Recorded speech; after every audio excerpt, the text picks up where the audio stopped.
Hello everyone, आज हम सीखेंगे reading section of IELTS. Again it is divided into two sections, academic and general. ठीक है, दोनों के ही तीन पार्ट्स होते हैं। Part one will consist of 13 questions, part two again consist of 13 questions, part three will have 14 questions. Okay, then again the time is 20 minutes for each, 20 minutes, 20 minutes and 20 minutes, and in total it is of 60 minutes, 1 hour. Okay, then इसमें question number 1 से लेके 13 होता है, 14 से 26, यहाँ 27 से 40.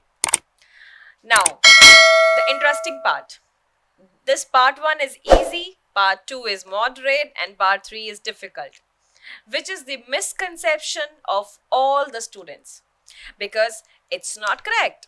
ना तो ये easy होता है, ना ये moderate होता है, ना ये difficult होता है, because again the reading part is definitely divided into three parts, which will consist of easy, moderate and difficult.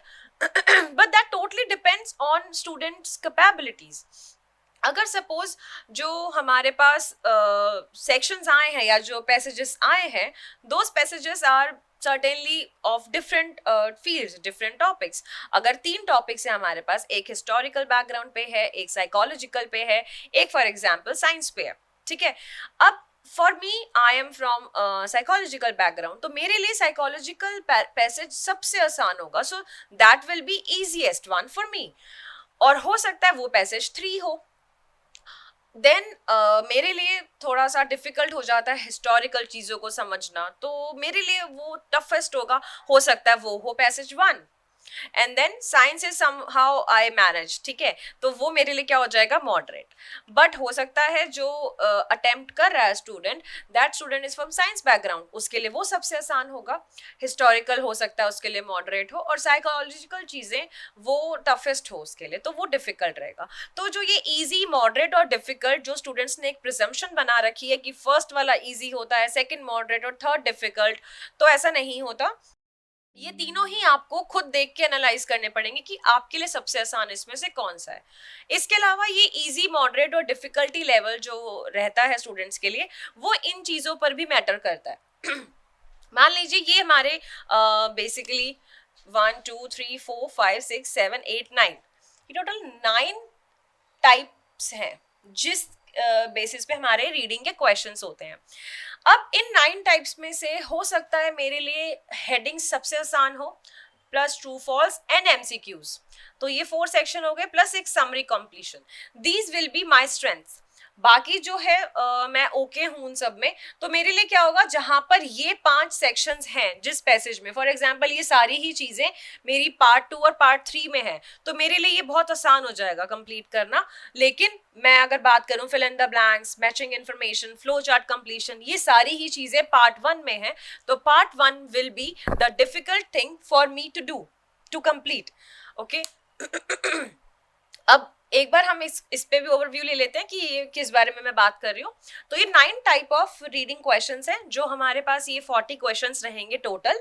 In 40 questions में से हमारे पास किस टाइप के क्वेश्चंस आते हैं, headings, true false not given, yes no not given, fill in the blanks, MCQs, multiple choice questions, matching information, summary completion, flow chart completion and short answer questions. तो ये सब जब हमारे पास आएंगे क्वेश्चंस, इसके बेसिस पे ही हमें आंसर करना है, इसके बाहर से कुछ नहीं आता है. तो दीज आर द टाइप्स जो हमें रीडिंग में पूछा जाएगा. अब इसके बेसिस पे हमें पहला एनालिसिस होगा कि हमारे लिए कौन सा पैसेज आसान है. दूसरा एनालिसिस जो हम करेंगे, वो हम इस बेसिस पे करेंगे कि वो टॉपिक क्या है जो मेरे लिए सबसे आसान रहेगा. अब वो कैसे करेंगे, वो हम एक बार ओवरव्यू लेंगे. जैसे हमारे पास क्वेश्चन पेपर आता है, तो हम एक तीनों पैसेजेस का एक छोटा सा ओवरव्यू लेके एनालाइज करेंगे कि मेरे लिए सबसे आसान कौन सा है और मैं किससे सबसे पहले अटेम्प्ट करना चाहूँ. अब हम इसको एक क्रोनोलॉजिकल ऑर्डर में लेके चलेंगे. तो हम क्या करेंगे, जो हमारे लिए सबसे डिफिकल्ट है वो हम फर्स्ट अटेम्प्ट में लेके जाएंगे, जो मॉडरेट है उसको हम सेकेंड अटेम्प्ट में लेके जाएंगे, और जो ईजी है उसको सबसे लास्ट में करेंगे. अगर मेरे लिए ट्रू फॉल्स सबसे आसान है, तो मैं हो सकता है उसे सबसे एंड में करूं, सो दैट अगर मेरे पास कम टाइम भी है तो मैं उसे कम टाइम में एफिशिएंटली कंप्लीट कर सकती हूँ. और अगर फर्स्ट में अगर मेरे लिए हेडिंग सबसे टफ है तो मैं हेडिंग्स में टाइम सबसे पहले डिवोट करूंगी और ये कंप्लीट कर लूंगी। अब कई स्टूडेंट्स क्या करते हैं, जो सबसे बड़ी मिस्टेक है कि अगर हेडिंग्स करने लगते हैं तो सोचते हैं तीनों पैसेजेस की पहले हेडिंग्स कंप्लीट कर लें, बाद में तीनों की ही फिल इन द ब्लैंक्स कर लें, फिर ट्रू फॉल्स करें।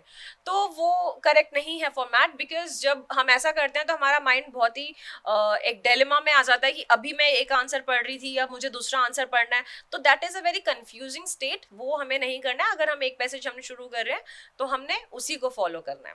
रीडिंग के मल्टीपल टिप्स एंड ट्रिक्स हैं जिसकी हेल्प से बैंड बहुत इजीली इंक्रीज हो जाता है, बिकॉज यहाँ पे हमें अपना दिमाग एक तरह से उतना यूज नहीं करना पड़ता। Just we need to look at the question और आंसर हमारे पास ऑलरेडी पैसेज में गिवन है, तो हमें वहीं से सिर्फ मैच करना है, उसके बाद ढूंढना है। ढूंढने में हमें टाइम लगाना है, ना कि हमें अपना दिमाग लगाना है, क्योंकि अगर हम ऐसा करने लगेंगे तो हमारा टाइम मैनेज करने में हमें बहुत दिक्कत होगी, जो अगेन मैंने अलग से लिख के रखा है टाइम मैनेजमेंट।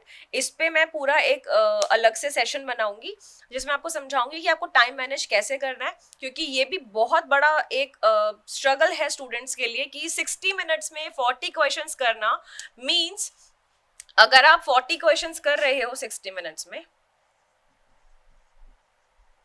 तो आपके पास एक क्वेश्चन करने के लिए सिर्फ 1.5 मिनट है। तो ये प्रैक्टिकली पॉसिबल हो नहीं पाता अगर आप टाइम मैनेज करके नहीं चल रहे हो, क्योंकि किसी क्वेश्चन में अगर मैं हेडिंग ढूंढने चली तो हो सकता है 5 मिनट लग जाए, लेकिन ऐसा भी तो होगा कि किसी क्वेश्चन में 1 सेकंड ही लगे। तो इसीलिए हम उस चीज को मैनेज करके चलेंगे, और वो कैसे करेंगे वो हम आगे सीखेंगे। तो इसके लिए मैं एक नेक्स्ट वीडियो बनाऊंगी जिसमें मैं ये सारी ही चीज़ें आपको बात करके चलूंगी, जिसमें टाइम मैनेजमेंट रहेगा और प्लस क्या क्या टिप्स एंड ट्रिक्स इंक्लूडेड रहेंगी वो सब बताऊंगी। तब तक के लिए अगर आपके कोई भी डाउट्स हैं, कुछ भी आप इसके अलावा पूछना चाहते हैं कि जो रीडिंग में आप इंक्लूड करना चाहते हैं, तो comment below and I will try to answer as many as possible.